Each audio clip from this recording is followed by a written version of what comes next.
myself Vinod, you are watching PCB আৰু চেনেলত নতুন হলে চেনেলটো সাবস্ক্ৰাইব কৰিব। আমি ইয়াত হেডিং লিখিছো কি মাইসেলি বা সহযোগী কলেজ ভেৰি ভেৰি ইম্পৰ্টেন্ট হয়। ইয়াৰ পৰা চুমু টকা আহে, লগতে ইয়াৰ পৰা আমাৰ কি শৰ্ট কোশ্চেন আহিব পাৰে। তো কেনেকুৱা ধৰণৰ শৰ্ট কোশ্চেন আহিব পাৰে বা আসলতে আমাৰ সহযোগী কলেজ বা মাইসেলি কি হয় এইটো আমি জানিম। ডেফিনেশনটো আমি ইয়াত লিখিছো। তো কি কৈছে কিছুমান পদাৰ্থ নিম্ন গাঢ়তাত মানে ঘনত্ব যেতিয়া কম থাকে, নিম্ন গাঢ়তাত কি তীব্র বিদ্যুৎ বিশ্লেষণৰ দ্বাৰা আচৰণ কৰে, কিন্তু গাঢ়তা বঢ়ালে কণিকাবোৰ সংযোজিত হয়, কলেজীয় আকাৰৰ কণিকালৈ পৰিৱৰ্তিত হয়। সেইবোৰক আমি কওঁ মাইসেলি বা সহযোগী কলেজ বুলি কওঁ। কিছুমান আমাৰ পদাৰ্থ আছে যদি গাঢ়তা কম থাকে এইবিলাক তীব্র বিদ্যুৎ বিশ্লেষণ। এতিয়া তীব্র বিদ্যুৎ বিশ্লেষণ মানে কি এইটো জানি লওঁ আমি প্ৰথমতে। এটা আছে তীব্ৰ বিদ্যুৎ বিশ্লেষণ আৰু এটা আছে কি মৃদু বিদ্যুৎ বিশ্লেষণ। সাপোজ আমি দুটা পাত্ৰ লৈছো না, তো ইয়াত আমি ৰাখিছো কি পানী H2O, এইটো এটা পাত্ৰ আছে, ইয়াত আমি ৰাখিছো কি পানী না H2O। তো ইয়াত এটা বিদ্যুৎ বিশ্লেষণ মিহলি কৰিছো, নাম হল কি আমাৰ সাপোজ HCl হাইড্ৰক্লৰিক এসিড। তো ইয়াতো এটা বিদ্যুৎ বিশ্লেষণ মিহলি কৰিছো সাপোজ কি আমাৰ এসিটিক এসিড। এইটো এটা বিদ্যুৎ বিশ্লেষণ, এইটো এটা বিদ্যুৎ বিশ্লেষণ। তো ইয়াৰ ভিতৰত এটা কি হ'ব পাৰে তীব্ৰ বিদ্যুৎ বিশ্লেষণ আৰু এটা কি মৃদু বিদ্যুৎ বিশ্লেষণ। চোৱা আমি যদি হাইড্ৰক্লৰিক এসিড পানী দিওঁ এটা ভাঙি যাব হাইড্ৰোজেন প্লাস ক্লোৰিন মাইনাস। তেনেকুৱা এসিটিক এসিডটো যদি পানীত মিহলি কৰি দিয়া হয় এই বিদ্যুৎ বিশ্লেষণটো ভাঙি যাব আমাৰ এসিডৰ আয়ন হ'ব আৰু তোমাৰ হাইড্ৰোজেন আয়ন। তো তাৰমানে ইয়াত যদি 10টা লোৱা হয় তাৰমানে এইটো 10টা হ'ব, এইটো 10টা, ইয়াত 10টা লোৱা হয় এইটো 10টা, এইটো 10টা। দেখা গ'ল আমি কি 10টা HCl লৈছো, এইটো ভাঙি কি হৈছে আমাৰ 10টা H পজিটিভ আৰু 10টা কি আমাৰ ক্লোৰিন নেগেটিভ। তো ইয়াত আমি 10টা লৈছো, কিন্তু দেখা যায় কি হয় আমাৰ ইয়াত সাপোজ দেখা গ'ল কি আমাৰ 8টা CH3 নেগেটিভ আৰু 8টা কি হল আমাৰ H positive.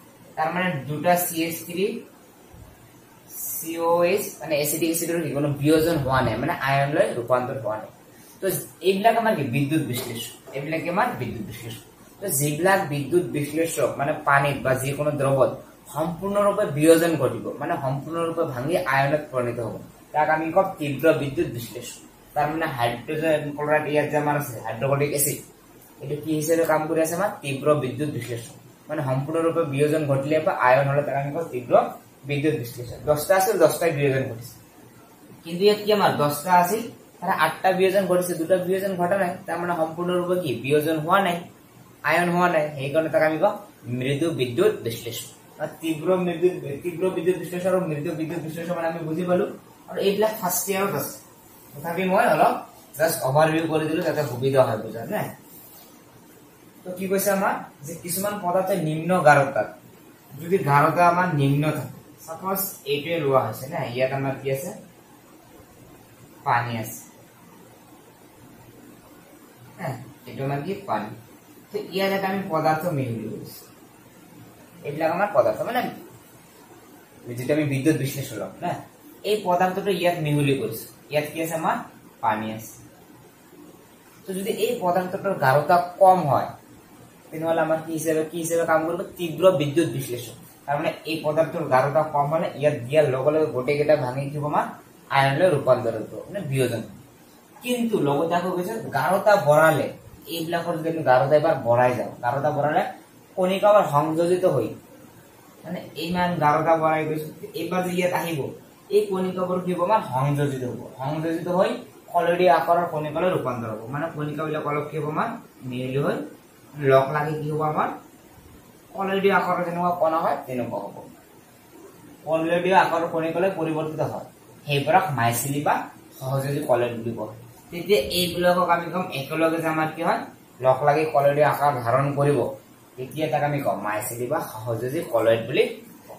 Very very important definition দিব পাৰে আমাৰ বা চুমু টকাও দিব পাৰে।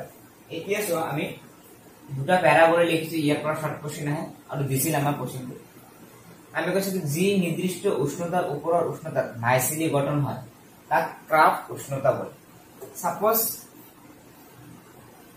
ইয়াত আমাৰ কি আছে ওয়াটাৰ আছে না, তো ইয়াত আমি কি এইবিলাক মিহলি কৰি আছো বিদ্যুৎ বিশ্লেষণ। সাপোজ আমি কি 30 ডিগ্ৰী সেলসিয়াস এটা কি মিহলি কৰি আছো। আমাক কৈছে যি নিৰ্দিষ্ট উষ্ণতাৰ ওপৰৰ উষ্ণতাত মাইসেলি গঠন হয় তাক ক্রাফট উষ্ণতা বলে। সো ক্রাফট উষ্ণতা আমি কার দ্বারা বুঝাবো টি কে, কে মানে ক্রাফট, টি মানে টেম্পারেচার, মানে ক্রাফট উষ্ণতা। তো কি হয় আমার সাপোজ ধরা হয় 30 ডিগ্রি সেলসিয়াসত এইটো আমার কি হয়েছে আমার মিহলি কৰিছো, কিন্তু মিহলি কৰাৰ পিছত দেখা গ'ল এইটো আমাৰ কি মাইসেলি গঠন হোৱা নাই বা সহজে পলেট হোৱা নাই। তো এই সাপোজ 3 ডিগ্ৰি সেলসিয়াস সাপোজ উষ্ণতা বঢ়াই সাপোজ কি কৰা হ'ল আমাৰ 31 ডিগ্রি সেলসিয়াস। তো দেখা গ'ল এই কণিকাবিলাক ব্লক লাগি কি হৈছে আমাৰ পলেটৰ আকাৰলৈ পৰিৱৰ্তন হৈছে। এই যে যিটো উষ্ণতাৰ আমাৰ কৈ অলপ ওপৰত উষ্ণতা গলে যে পলেট সৃষ্টি হয়, সেই উষ্ণতাক আমি কি কওঁ ক্রাফট উষ্ণতা বুলি কওঁ। তো আমি ডেফিনিশন দিয়া দেখিছো যে যি নিৰ্দিষ্ট উষ্ণতাৰ ওপৰৰ উষ্ণতা মানে এটা নিৰ্দিষ্ট উষ্ণতা আছে, এই উষ্ণতাটো পাৰ কৰিলে কি আমাৰ পলেট সৃষ্টি হয়, তাকে আমি কওঁ ক্ৰাফট উষ্ণতা। সব কোশ্চেন আহিব পাৰে, ইম্পৰ্টেন্ট আছে, দিছিলো আমাৰ কোশ্চেন তেনেকুৱা। তাৰপিছত আমি আৰু এটা লিখিছো কি তলত যি নিম্নতম গাঢ়তাৰ ওপৰৰ গাঢ়তাত মাইসেলি গঠন হয় তাক ক্ৰান্তিক মাইসেলি গাঢ়তা বা আমি ইয়াক ইংলিশ কি কওঁ ক্ৰিটিক্যাল মাইসেলিক কনসেন্ট্ৰেশন, শৰ্টলি সিএমসি বলে। তাৰ মানে কি কৈছে আমাৰ যে যি নিম্নতম গাঢ়তাৰ ওপৰৰ গাঢ়তাত মাইসেলি গঠন হয়, মাইসেলি কেতিয়া গঠন হয় সাপোজ এইটো আমাৰ কি আছে ইয়াত পানী আছে নে, তো ইয়াত আমি এই বিদ্যুৎ বিশ্লেষক পদাৰ্থবিলাক মিহলি কৰি আছো। তো এটা আমাৰ কি হয় ইয়াৰ গাঢ়তা আছে, তো আমাৰ সাপোজ ধৰা হল কি আমাৰ এটা নিম্নতম x গাঢ়তা আছে, এই গাঢ়তাত আমি মিহলি কৰিছো, কোনো মাইসেলি আমাৰ কি গঠন হোৱা নাই, এক্সতকৈ কিবা আমি প্লাস কৰিলো মানে আৰু গাঢ়তাকে বঢ়াই দিছো।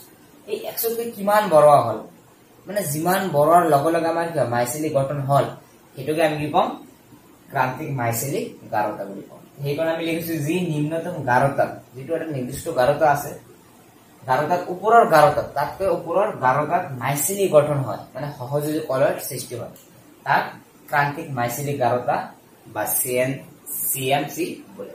ভেরি ভেরি ইম্পর্টেন্ট টপিকস হয়, কারণ ইয়াৰ পৰা জুমো টকা আহে আৰু যদি শৰ্ট কোশ্চেন আহি দিব পাৰে ক্ৰান্তিক উষ্ণতা ক্ৰাফট উষ্ণতা কাক বলে, আৰু দিব পাৰে কি আমাৰ ক্ৰান্তিক মাইসেলিক গাঢ়তা কাক বলে, বা ইয়াৰ আমাৰ কি চুমু টকা দিব পাৰে মাইসেলি বা সহজে কলেজৰ ওপৰত চুমু টকা লিখা 2 মাৰ্কস বা 3 মাৰ্কস দিব পাৰে, তেতিয়া আমাক এই গোটেইখিনি লিখিব লাগিব। সো ইয়াত হেডিং দিয়া হৈছে কিমান মাইসেলি গঠনৰ ক্ৰিয়াবিধি, ইয়াক আমি ইংলিশ লিখিছো মেকানিজম অফ মাইসেলি ফৰ্মেশন। এইটো আমাৰ ইম্পৰ্টেন্ট হয়, এক্সামত আহে 3 মাৰ্কস বা 2 মাৰ্কস দিব পাৰে। ক্ৰিয়াবিধি মানে যিকোনো এটা বস্তু কেনেকৈ কেনেকৈ বনোৱা হল, এই বনোৱাৰ প্ৰক্ৰিয়াটোকে আমি কি কওঁ তাত ক্ৰিয়াবিধি। তেনেকুৱা মাইসেলি কেনেকৈ গঠন হয় ইয়াৰ যদি আমি কি স্টেপ বাই স্টেপ জানিব বিচাৰো আৰু কেনেকৈ হল এই ঘটনাটোক আমি একেলগে কি কওঁ আমি ক্রিয়াবিধি বুলি কওঁ। এই মাইসেলি কি অলপ আগতে আমি কি ডেফিনিশনটো পালো না, আমাৰ কি বৃহৎ সংখ্যক অণু বা আয়ন একেলগে লগ লাগিলে কি হ'ব আমাৰ মাইসেলি গঠন। আৰু এই মাইসেলি যে গঠন হল ইয়াক আমি এটা কি এক্সাম্পলৰ সহায়ত কি ইয়াৰ ক্ৰিয়াবিধিটো ব্যাখ্যা কৰিম।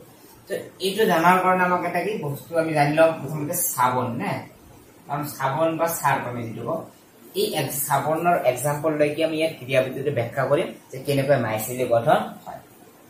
এই যে সাবন মানে কি, সো আমি এটা এসিডৰ পৰা সাবন বনাব পাৰি, এইটোক আমি কওঁ কাৰ্বক্সিলিক এসিড। আমি জানো যে COOH যদি কোনো যৌগত থাকে তাক আমি কওঁ কাৰ্বক্সিলিক এসিড বুলি কওঁ না, এইটো কাৰ্বক্সিলিক বুলি। আৰু ইয়াত যে R আছে, Rটো আমাৰ কি বুজায় এলকাইন।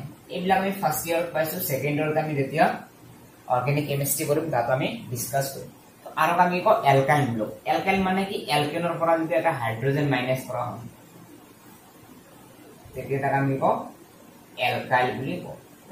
তেনেকুৱা এটা এক্সাম্পল হৈছে আমি CH4, এটা নাম মিথেন, এটা হাইড্ৰোজেন মাইনাস কৰিলে কি হ'ব আমাৰ CH3 মিথেন, এলকেনৰ পৰা এলকাইল না।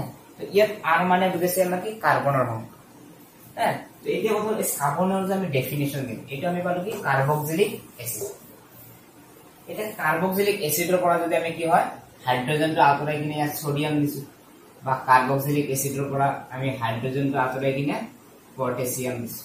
তো আমি দুই ধৰণৰ কৰিব পাৰি, হয় আমি কি কৰিব পাৰি হাইড্ৰোজেন আঁতৰাই আমি কি দিম সোডিয়াম বা পটাছিয়াম।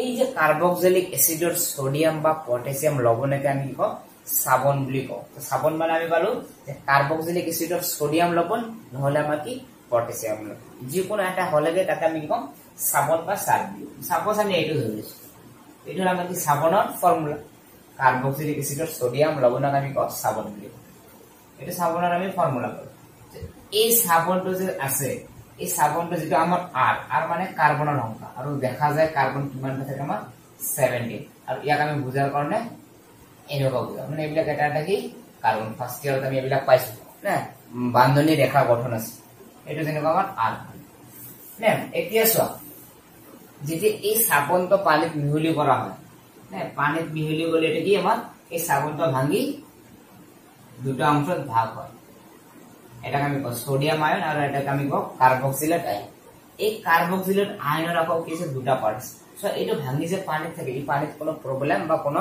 সমস্যাৰ সৃষ্টি নকৰে পানীত থাকে এই যে আমাৰ এই কাৰ্বক্সিলেট আয়নটো আকৌ আমাৰ কি দুটা ভাগ থাকে এটা আমি কি কওঁ তো ইয়াক আমি এক বুজাৰ কাৰণে আমি এনেকৈ লিখিম সো এইখিনি মানে আমাৰ কি R এই R খিনি কা কি কওঁ জল বিকোষ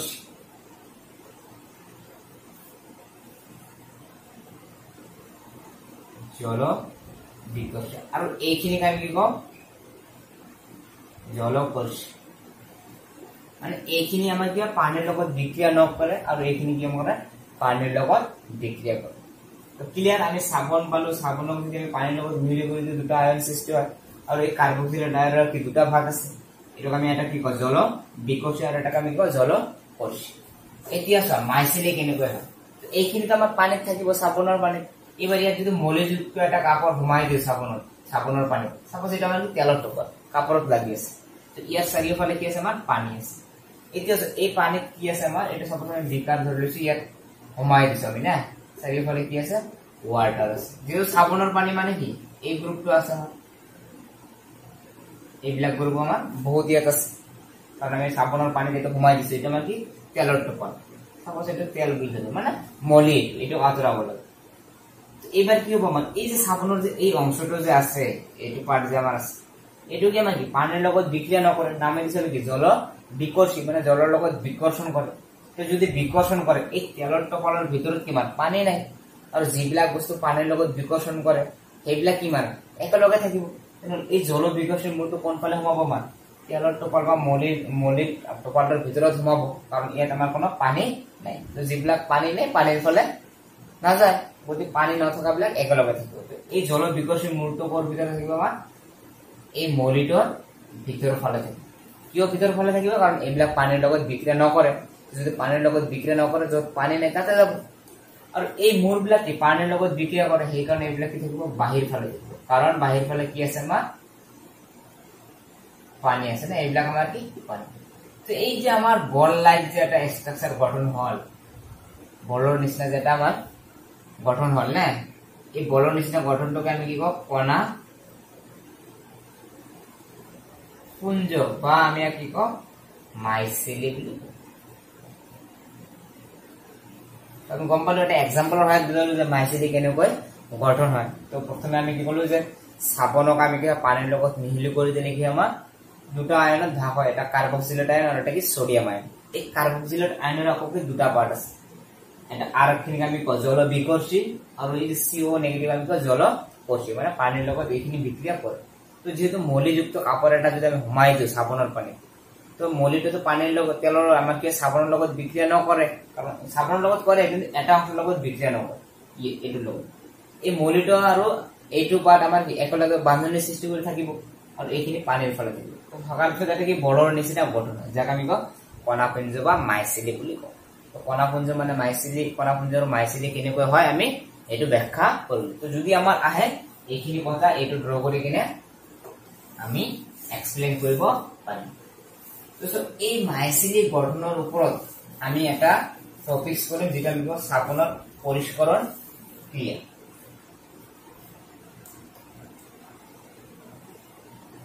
সাবনৰ পৰিষ্কৰণ ক্রিয়া এটা আমি কি কই ইংলিশে cleansing action of soap cleansing action of soap so notes বিলাক আমি কি হয় পিডিএফ বনাই ডেসক্রিপশন দি দিছো ইয়াৰ পৰা ডাউনলোড কৰি লব পাৰিব ইয়াত জাস্ট খালি বুজিলে হল কি কি আছে তো সাবন কেনেকৈ আমাৰ মলি পৰিষ্কাৰ কৰে বা মলি আঁতৰাই এইখিনি আমাক ব্যাখ্যা কৰিব লাগে। তো সাবন মানে আমি অলৰেডি গম পালো যে কি আমাৰ সোডিয়াম কাৰ্বক্সিলিক এসিডৰ সোডিয়াম বা পটাছিয়াম লৱণক আমি কওঁ সাবন বুলি কওঁ। তো সাবনৰ ফৰ্মুলা আমি পালো যে কি RCOONA। সো আমি সোডিয়ামৰ লৈছো Na লিখিছো, অনুবাই যদি পটাছিয়ামৰ লয় পটাছিয়াম লিখো। এই সাবনটো আমাৰ সাপোজ কি সাবন বা সাৰ বুলি আমি কওঁ, যেহেতু আমাক কাপড় ধুব লাগে, ময়লা পৰিষ্কাৰ কৰিব লাগে, যেহেতু লিখিছাম কি সাবনৰ পৰিষ্কৰণ ক্ৰিয়া। তো প্ৰথমে আমি সাৰ বা সাবন কি কৰিম, পানীত মিহলি কৰিম। হ্যাঁ, এইটো আমি কি পানীত দিলো সাবন। আৰু আমি এইটো অলপ আগত কলো যে সাবনটো পানীত দিলে কি আমাৰ দুটা আয়ন লৈ কি আমাৰ বিয়োজন ঘটে। এইখিনি আমি কাৰ্বক্সিলেট আয়ন আৰু এইটো আমি কি সোডিয়াম আয়ন। এই সোডিয়াম আয়নটো পানীত থাকিয়ে যাব, এই কোনো সমস্যাৰ সৃষ্টি নকৰে। এতে এই কাৰ্বক্সিলেট আয়নৰ কি দুটা ভাগ থাকে, অলৰেডি আমি অলপ আগত ডিসকাস কৰিলো।